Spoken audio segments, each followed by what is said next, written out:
I am Mitch Adams. I'm going to be hosting today by myself. Usually we have the president of the company, Ryan Harris, on here, but today he's has some other commitments. And so we are, it's just going to be me. My name is Mitch Adams. I'm the Chief Operations Officer of Strategic Social Partners. And we're going to talk all about audiences today. Kiana, welcome. Let's see. Debbie, I know you can hear me. Anybody else, can you guys hear me? Let me know where you're joining in from. I just want to make sure before I start rambling that we can hear, make sure we have some interaction. And type up some questions, if you have any questions to start off with about Facebook audiences or other questions for that matter that you want to have answered today. Coulter, welcome. Coulter, I ought to have you jump on with us. Are you in a place that you can jump on, Coulter? We're going to be talking about target marketing. Debbie from Ohio. Kiana William, can you hear? Can you hear us? Hear me?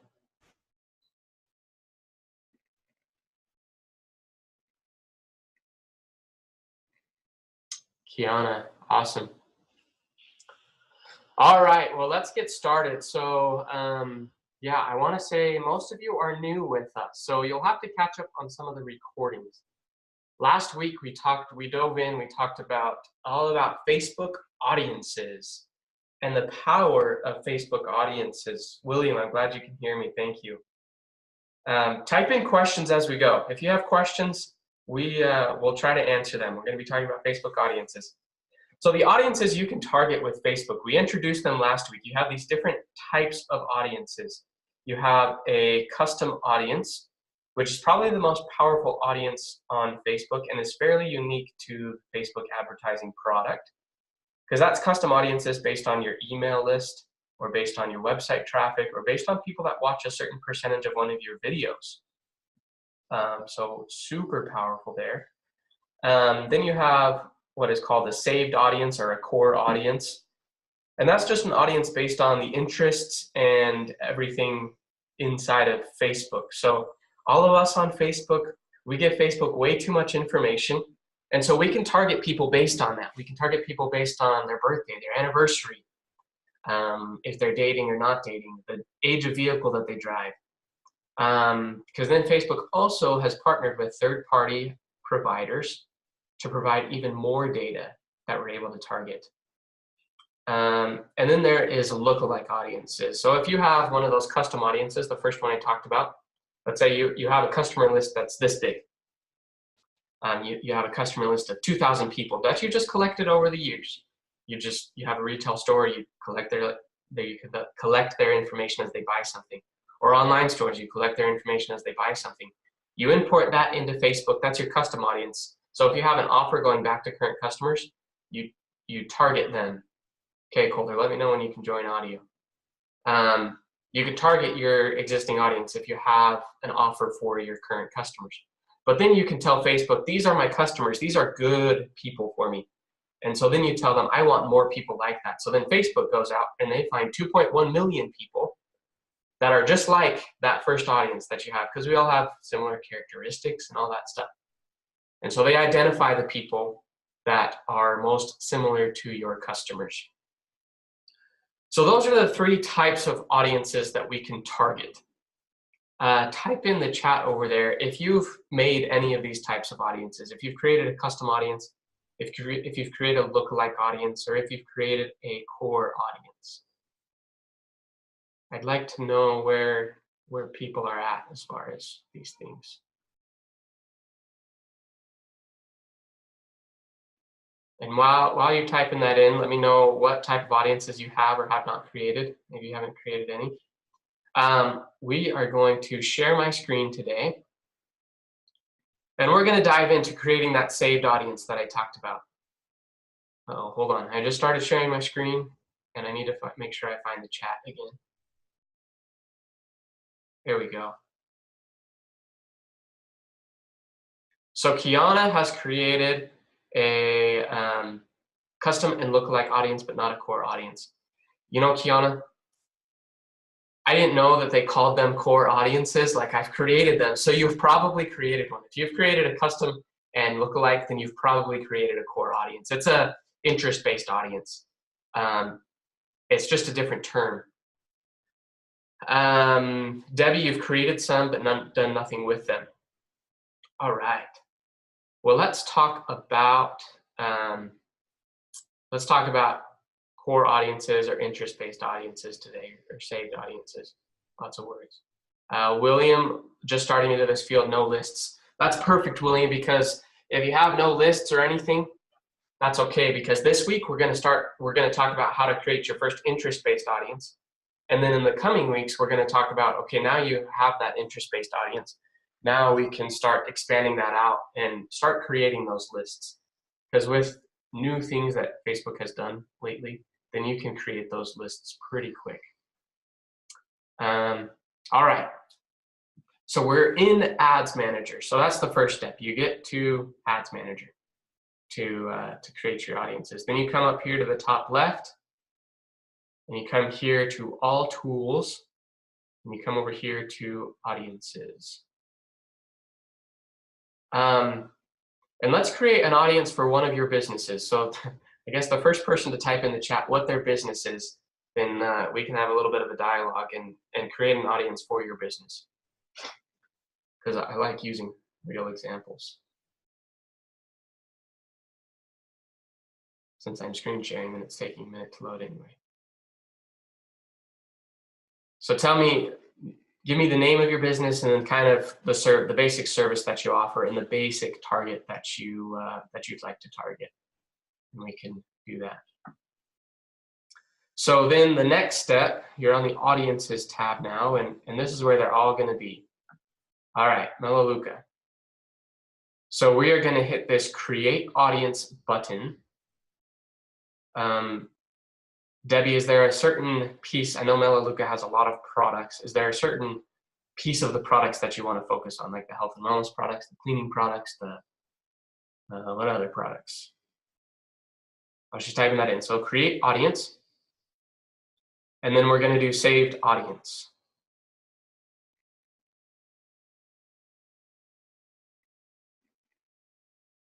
And it's going to pull up this window. And so this is where we're going to input all our data and kind of work on that. So peak performance, some vitamins. All right. So let's call this a health and wellness. And since Debbie, we're going to go women 25 to 65. So all I've done here is I'm just naming the audience.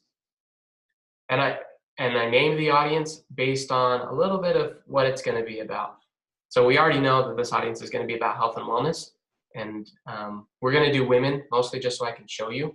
Because Debbie is a woman, so she can relate more to those types of customers, I'm presuming. It might be a little presumptuous on my part. But over here in the top right, so this is a number that you want to pay attention to. So right now we are at a potential reach of 242 million. And that's because we basically have everybody in the United States. And so the first step we're going to want to do is locations. So locations, we have a couple different options here. And this is super cool. We have people who live in this location. We have everyone in this location, people recently in this location, or people traveling in this location. So does everybody remember the eclipse, the total solar eclipse that back in June, July, August? I don't remember when it was.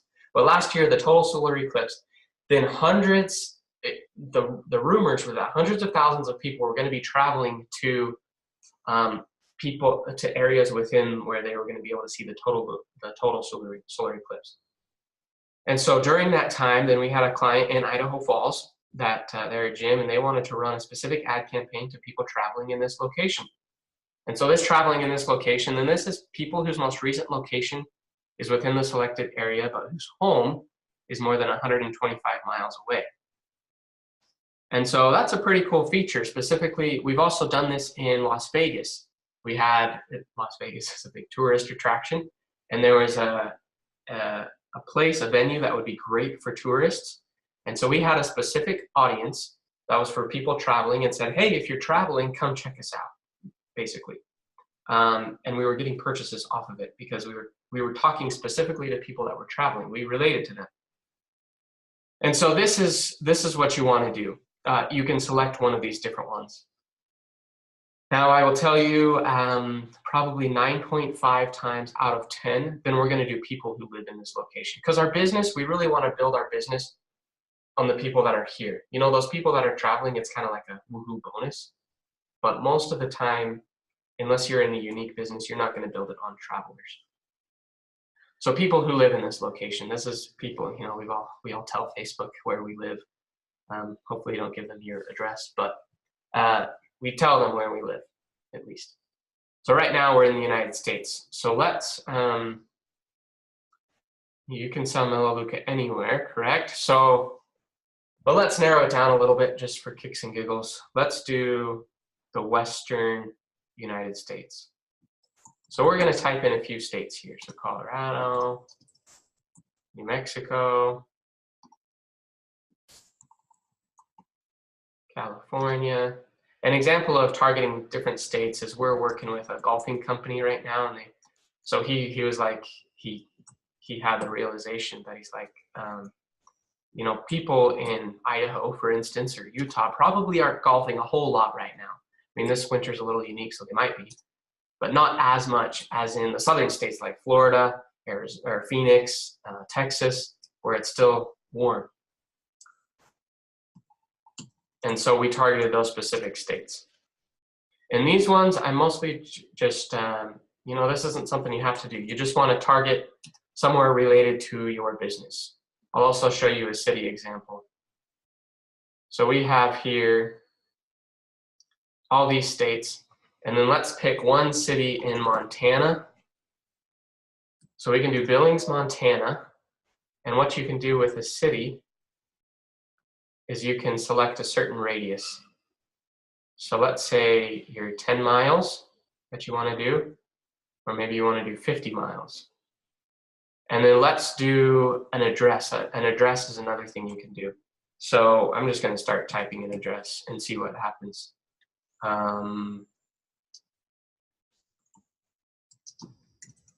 There's always a Bell Avenue in some state, right? Oh yeah, Shelbyville, Kentucky. So you can pick your address of your business. I don't know Debbie's business address, so I'm not going to type hers in, but you can just type in an address, and you can go within an address, you can go within 1 mile of your business. So how powerful is that if you are a local business and you want people within 1 mile? You're a business that people most often walk to. So you want to be within 1 mile. Or you're in a more spread out environment like Idaho Falls, where our company is based, and so you want to do 50 miles because people are willing to drive farther. And then one more type of thing you can do with locations, they have this drop pin button. And so let's zoom out. This is super random geographically, by the way. But that's the cool thing. You can be super random with your geographical locations. Let's say you want to get this little section here, this little corner of Idaho. So you're going to hit this drop pin button, and you're going to go like right here, drop that pin. And this would be for places where you don't really have an address or a city that you know to target, and you just want to get that in there. So now we drop that pin, we get that area. I use that most often if I have a series of cities, but then there's little places that we need to fill in and get very specific, and that's when I use that drop pin. All right, so location, that's the first step. Pick your location. And the best way to do this is just start at the top and move down. And as you go, you can see this potential reach go down. So 57 million, down from 242 million of all the United States. So I said 25 to 65 plus, you get to select your age. So if there's a certain age that you want to target, then you can do that. So we're going to do 25 to 65 plus. And then we're going to do women. As far as this older generation, it stops at 65 plus, which is unfortunate because I just had somebody talk to us that wanted to target people up to 70, but you only get to like either 64 or 65 plus. So we're going to do 65 plus today. And then we're going to do women. And then we keep an eye on this. So we're down to 24 million now. And then you can do language. I often don't do language. I don't target based on language, but it is there. This would be specifically useful. Okay, we're in the United States. Most people are going to speak English, but if you specifically have well, we have a doctor client, for instance, that when they're prepared, then they want to target specifically Spanish speakers because they have a bilingual doctor. I think the only thing they're waiting on is a bilingual receptionist to be able to take the calls. But then that would be at a time where we would target Spanish speakers. But when it's English, I typically leave it alone. Okay, so now detailed targeting. This is where we can get super specific. And the way that I play this game is I start typing my ideas and I see what pops up. So let's start with health. All right, so this is perfect because type that in here. So you see, we have three different things, health here, and you might be wondering, what's the difference? It's a perfect question. Oh, Debbie had a question. Is it better to show large age spread, or can you pick smaller age brackets then change? You can always change your age brackets, and you can always have split tests. With the Peak Performance Pack, I know a little bit about it. I don't know a ton about the Peak Performance Pack, but I know that they have different ones specifically for different age brackets. And so you could put together one audience that is a 55 to 65 plus, and that's your senior bracket. I hope that's okay to say senior with 55. The senior communities, they call it 55 plus, so I guess we're okay to say 55 to 65 plus a senior. And so you make your messaging, so you know that your target demographic is 55 plus women. They're a little bit older, still plenty young though. And then, so you can make your messaging in your ad speak specifically to those people. And then you can have another one that's your 20 to 30-year-old. They might be more into fitness and getting toned and fit really well. And so you would change your messaging. But you can always change, and you can always make multiple and do smaller age brackets. The one thing you want to watch out for is audience size, which we'll talk about. The thing disappeared again. All right, so health. One thing you do need to watch out for is, so this has three different things that are health, but we have over here health behaviors, health employers, and health interests. And so health behaviors, and then we can get more specific. Behaviors, charitable donations, health. So people in households that donate money to health causes. So in this specific case, that's probably not what we want to do. Health employers, work employers, health. People who listed their employer as health. You're not going to want to target that one simply because it's only 6,000 people in the entire world. And then health interests. These are people that have expressed some amount of interest in health. And so this could be a good one to start with. Kiana asked, do you find that behavioral works better than interest detailed targeting? Kiana, it depends on the business. Behaviors is going to be very relevant if you really want if you want to get really specific, but interests work quite well also.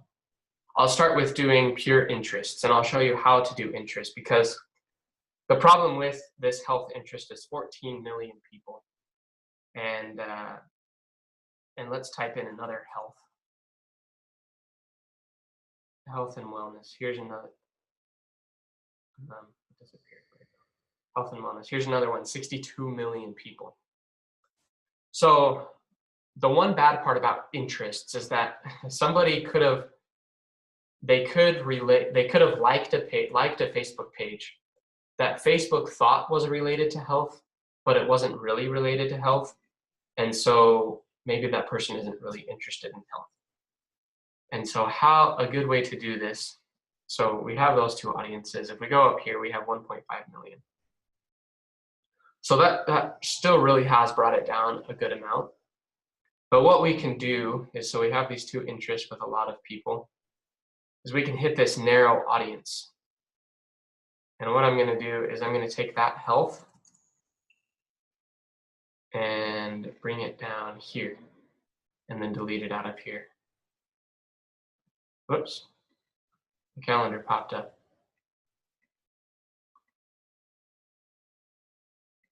Okay, so now what this does is that they have to be interested in health and wellness, and they must also be interested in health. So two same audiences, but let's see the difference in the audience size. Now it's 20 people, so I've gotten too small at this point. But you can see what that does is it makes it a lot more likely that these people are actually interested in health. But so now what we need to do, because we need our audience to be bigger than 20 people, is we need to find another one about health. So let's do Health Magazine. That would be a good one. So now they have to be interested in health and wellness and health, or Health and Health Magazine. So now we're up to 240,000. And that 240,000, that's really a pretty good sweet spot. But we can add a few more here, down here, to get it a little bit bigger. So let's type in physical. Let's do physical fitness. Oh, this is another huge one.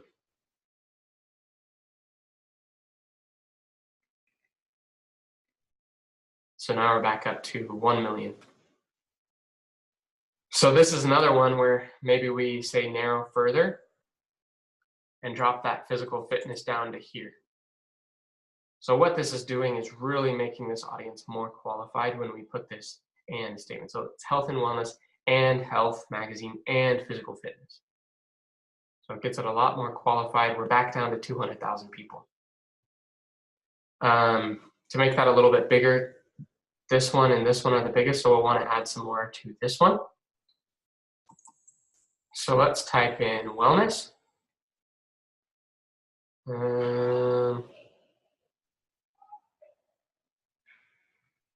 Type in that wellness.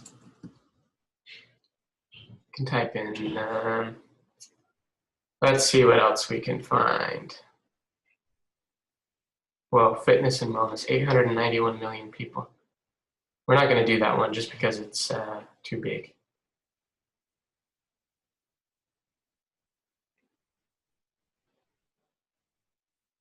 Let's do weight loss, fitness, and wellness.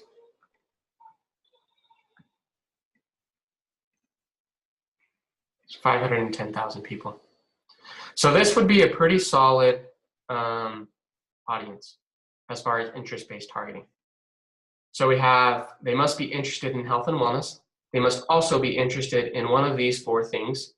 And they must also be interested in physical fitness. And then let's say we wanted to exclude people. And let's say we wanted to exclude people that were interested in muscle building. Debbie, I hope you're writing this down. So muscle building. No, so that's an example where I tried to type in muscle building and it's just not there. So muscle, let's see what the options are here.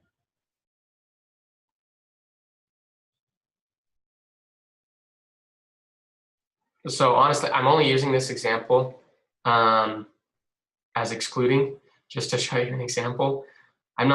It wouldn't necessarily be a good idea to exclude this muscle and strength audience. I'm just showing you that you can. So if you wanted to exclude people who match one of the following, then you can.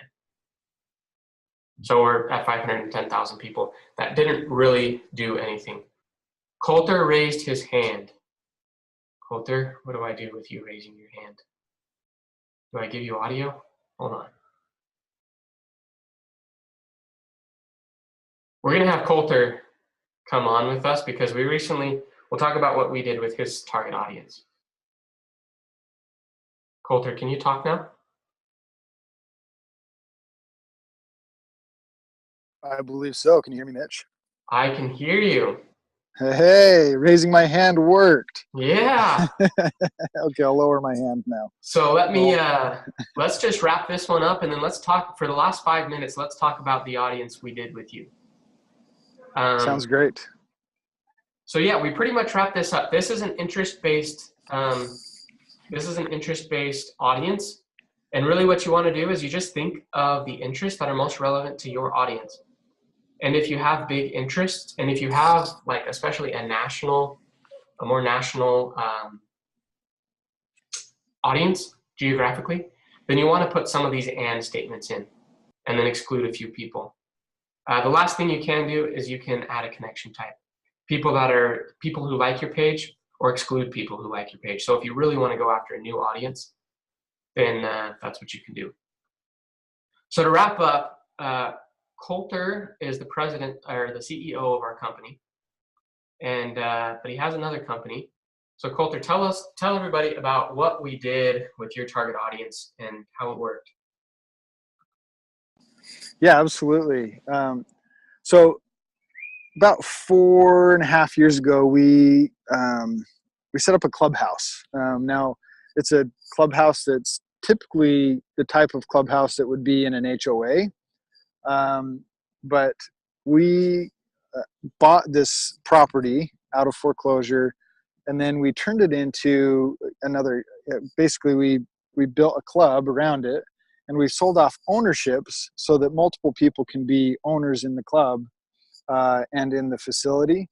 And so it's a higher price point, higher investment up front, and then we each split the costs equally to maintain the facility. So it's a very unique arrangement. And so it took, and so because of that, it takes educating the audience. It takes helping them understand what the facility is, why it could benefit themselves or their family, and then ultimately why it is that they should be interested in being an owner and involved in the clubhouse. So it was a unique, what I feel like is a very unique situation, and something to market. And honestly, we have people that are 15 or 20 minutes away, but the majority of people that invest in it are within just a couple of miles. So the beauty behind what we did with our audience, that I found, and Mitch, you can get more into the details, is that we found, I want to say that we had, we reached thousands of people, and I don't remember the statistics exactly, but I know that we spent about $1,000 in Facebook ads, and actually it was less than that. But we reached the exact number of people that we needed to, because we were able to reach ultimately the 7 new owners that acquired and became owners in the clubhouse. And it was over about I would say 3 to 4 week time frame, wasn't it, Mitch? Yeah, yep. Yeah, so I mean, it was less than a month. We were able to get in front of the audience that we wanted to talk to. We sold the number of ownerships that we needed to, and and it generated over $40,000 worth of revenue. And so, which is a huge deal for a company that honestly hasn't opened shares for about 2 years. There's only one ownership that had been sold. And so for us to do that in a 4 week time frame was really pretty phenomenal.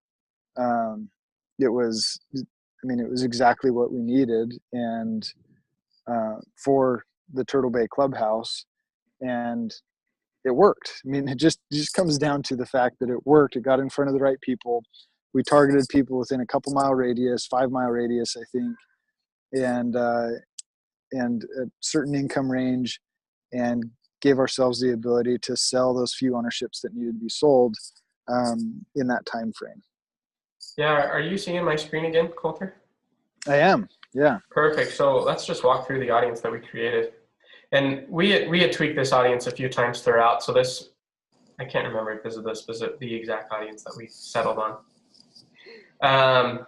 So we typed in the address, Bungalow Avenue. We did an age of 30 to 65 plus. We took out the younger people just because it's something that you need to be a little bit more established. And then we said they need to be homeowners because they're more likely to buy if they're going to be homeowners. And they must also match one of the following. And we did income based. So 75,000 plus basically, or their home value. So they either had to make more than $75,000 a year or have a home value of more than 200,000. And that's the audience that we targeted with this to help get those seven memberships. And we had also, at one point, we were targeting people with families because it's a great little facility for people with families. And that audience size ended up being 25,000. So in general, as far as audience size, then 25,000, except for a super niche thing like this, is mostly too small. You're going to want your audience to be, if you're in a local market, as small as like 50,000 for general guidelines, of course. There's always special circumstances. But generally 50,000 or more if you're in a local market, or if you're in a national market, probably 200, 300, 400,000 people that you're going to want to have inside of your audience. So yeah, that was that audience, and that was all behavior-based, data-based targeting, not so much interest like the first one we showed. Well, and the beauty behind, I mean, most people are going to be selling far more than 7 of their product, right? Yeah. And so that's why you want to reach more people, is that you have your ideal client and the persona that you've built, let's say, in the target demographic, and then you're targeting that persona. And let's say you're trying to sell 700 units or 700 packages, or 7,000 units or packages. So you have to back into those numbers. And so, I mean, for us, only having 7 available, we were able to back into those numbers quite easily, is that we needed to reach a certain number of these people in this persona demographic. And ultimately we're able to get in front of the right people and sell those 7 shares. So, So next week, what we're going to dive into is, okay, so now William asked the question at the beginning. He's just starting. He doesn't have any lists, email lists or customer lists. I'm guessing that's probably a similar situation to most of us.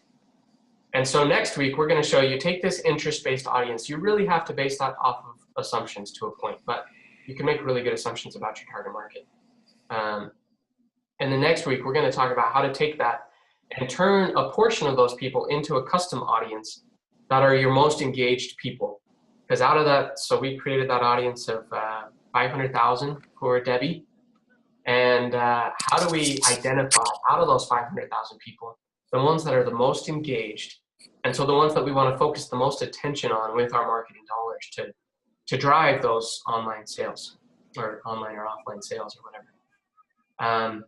So thank you, everybody, for joining us. Thanks, Coulter, for sharing that experience.